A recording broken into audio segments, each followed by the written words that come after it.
दोस्तों, आज हम आपको रोटी की पूरी कहानी सुनाने वाले हैं। इस कहानी में पूरी चमत्कारी रोटी के बारे में बताया गया है और रोटी की क्या अहमियत है इसके बारे में भी यहाँ पर समझाया गया है। अगर आप चैनल पर नए हो तो लाइक और सब्सक्राइब करना ना भूलिएगा। तो देखिए इस रोटी का चमत्कार और इस कहानी को पूरा देखिएगा ताकि आपको आसानी से और सरल तरीके से समझ में आ सके। और ये कहानी बहुत ही ज़्यादा इंटरेस्टिंग होने वाली है। तो चलते हैं हम कहानी की ओर। जो लालपुर गांव में अपनी पत्नी के साथ रहा करता था, वो पैसे कमाने के लिए जगह जगह जाकर चूड़ी का व्यापार किया करता था। अपनी बीवी को अकेला छोड़कर वो गांव गांव घूमकर अपना काम किया करता था। इस तरह एक दिन जब राजू घर से व्यापार के लिए निकल रहा होता है तो अपनी बीवी से कहता है, अरे सुनती हो सुनीता, जरा मेरी टिफिन पैक कर दो।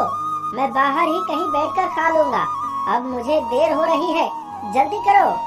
जरा ठहरो, मैं अभी तुम्हारा टिफिन पैक करके लाती हूँ। थोड़ा जल्दी करो, मुझे नदी भी पार करनी होती है। टिफिन लेकर राजू चूड़ी बेचने निकल जाता है। बेचारा राजू के पास कुछ आने जाने का साधन नहीं था, जिस कारण वो नदी तैरकर दूसरे गांव जाया करता था। रंग बिरंगी चूड़ियाँ ले लो, वाओ वाओ, नई नई चूड़ियाँ ले लो।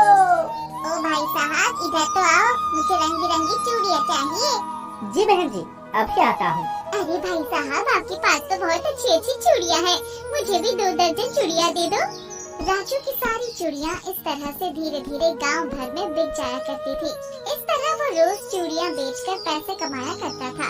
एक दिन जब राजू फेरी करके घर आता है तो देखता है कि उसकी पत्नी की तबीयत बहुत खराब है। अरे सुशीला, क्या हो गया? तुम्हारी इतनी तबीयत कैसे बिगड़ गई? पता नहीं जी, जब मैं खाना बना रही थी तब मैं बेहोश हो गई और मेरी तबीयत खराब हो गई। बेचारा राजू इलाज के लिए अपनी पत्नी को हॉस्पिटल ले जाता है। हॉस्पिटल में डॉक्टर राजू से कहते हैं, इनकी तबीयत तो कुछ ज्यादा ही बिगड़ गई है। इनके इलाज के लिए बहुत पैसे लगेंगे। ठीक है, आप इलाज कीजिए, मैं पैसे जमा करता हूँ। बेचारे ने जितने भी पैसे कमाए थे वो सारे के सारे पैसे अपनी पत्नी के इलाज में लगा देता है, जिसके कारण उसके पास अब जरा भी पैसे नहीं बचे थे। राजू अपनी बीवी का इलाज कराकर उसे घर ले आता है और फिर वो सोच में पड़ जाता है, हे भगवान, अब मैं क्या करूं? जो भी पैसे मैंने कमाए थे वो तो मेरी बीवी के इलाज में ही खत्म हो गए। अब मुझे फिर से चूड़ियाँ बनाकर बेचनी होगी, पर फिर घर पर मेरी बीवी को कौन देखेगा? बेचारा पूरी रात मेहनत करके चूड़ियाँ बनाता है और सुबह होते ही पैसे कमाने के लिए वो गांव भर में चूड़ियाँ बेचने निकल जाता है। आइए आइए, रंग बिरंगी चूड़ियाँ खरीदिए, हरी पीली नीली लाल गुलाबी चूड़ियाँ खरीदिए, आइए आइए। अरे भाई साहब, मुझे तो दर्जन चूड़ियाँ दे दो। मुझे भी 1 दर्जन चूड़ियाँ दे दो। ठीक है बहन, ये लो। राजू सारी चूड़ियाँ बेचकर अपने घर निकल पड़ता है। घर पहुंचकर वो अपनी पत्नी सुशीला से कहता है, अरे सुशीला, तुम्हारी तबीयत तो ठीक है ना? अब तो तुम्हें कोई दिक्कत नहीं है? नहीं जी, मुझे कोई दिक्कत नहीं है, अब मैं ठीक हूँ। अरे मैंने सुना है कि पास के गांव में एक मेला लगा हुआ है। अगर तुम्हारी तबीयत ठीक है तो हम दोनों मेला घूमने चलते हैं। आज मेरे पास कुछ पैसे भी हैं। ठीक है, चलो। अगली सुबह राजू और सुशीला मेला देखने के लिए जाते हैं। मेला देखने के लिए उन्हें नदी पार करनी होती है। वो नदी पार करके मेले में पहुंच जाते हैं, जहां सुशीला राजू से कहती है, अरे वाह, ये तो बहुत ही बड़ा मेला है। मैंने तो ऐसा मेला अपनी जिंदगी में कभी नहीं देखा। हाँ सुशीला, तुम बिल्कुल सही कह रही हो, ये बहुत बड़ा मेला है। चलो अब हम दोनों मेले में मजे कर लेते हैं। और इस तरह दोनों एक साथ मिलकर मेला घूमते हैं। फिर सुशीला को भूख लगने लगती है। अजी सुनते हो, मुझे तो बहुत जोरों की भूख लगी है, चलो कुछ खाते हैं। हाँ, मुझे भी बहुत जोरों की भूख लगी है। दोनों एक दुकान में कचौड़ी खाने चले जाते हैं। राजू कचौड़ी वाले को देने के लिए पैसे निकालता है, तभी एक चोर उसके सारे पैसे छीनकर भाग जाता है।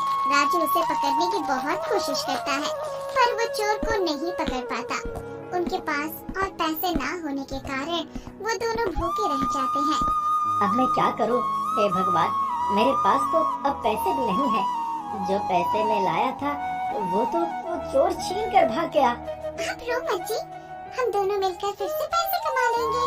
अब छोड़ो, हमें मेले से घर वापस जाना होगा, शाम होने को है। राजू और सुशीला दोनों घर के लिए निकल जाते हैं। सुशीला को रास्ते में बहुत जोरों की भूख लगती है और सुशीला राजू से कहती है, अजी मुझे तो बहुत जोरों की भूख लगी है, अब हम दोनों क्या करेंगे? हमारे पास तो पैसे भी नहीं कि कुछ खरीद कर खा ले। क्या करे सुशीला, हमारी किस्मत में गरीबी ही लिखी हुई है। ये बोलते बोलते दोनों नदी के पास पहुंच जाते हैं और सुशीला राजू से कहती है, भूख बहुत तेज लग रही है, कुछ खाने को तो नहीं। एक काम करती हूँ, ये नदी का पानी ही पी लेती हूँ, पानी पीकर शायद भूख मिट जाए। हाँ जाओ पानी पी लो, फिर हम घर चलते हैं। सुशीला जैसे ही नदी का पानी पीती है वैसे ही वो पानी एक रोटी में बदल जाता है और सुशीला देखकर चौंक जाती है और कहती है, अजी सुनते हो, ये देखो, मैं तो नदी से पानी लाई थी, वो पानी तो एक रोटी बन गया। ऐसा कैसे हो सकता है? पानी रोटी कैसे बन सकता है? राजू सोच में पड़ जाता है।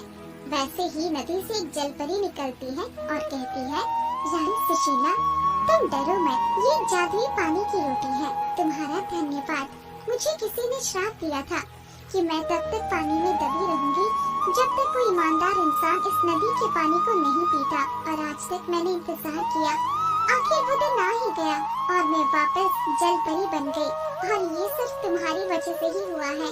इसलिए मैंने तुम्हारी भूख मिटाने के लिए तुम्हें इस पानी से रोटी बना कर दी थी। क्या आप सही कह रहे हो? ये जादुई पानी की रोटी है।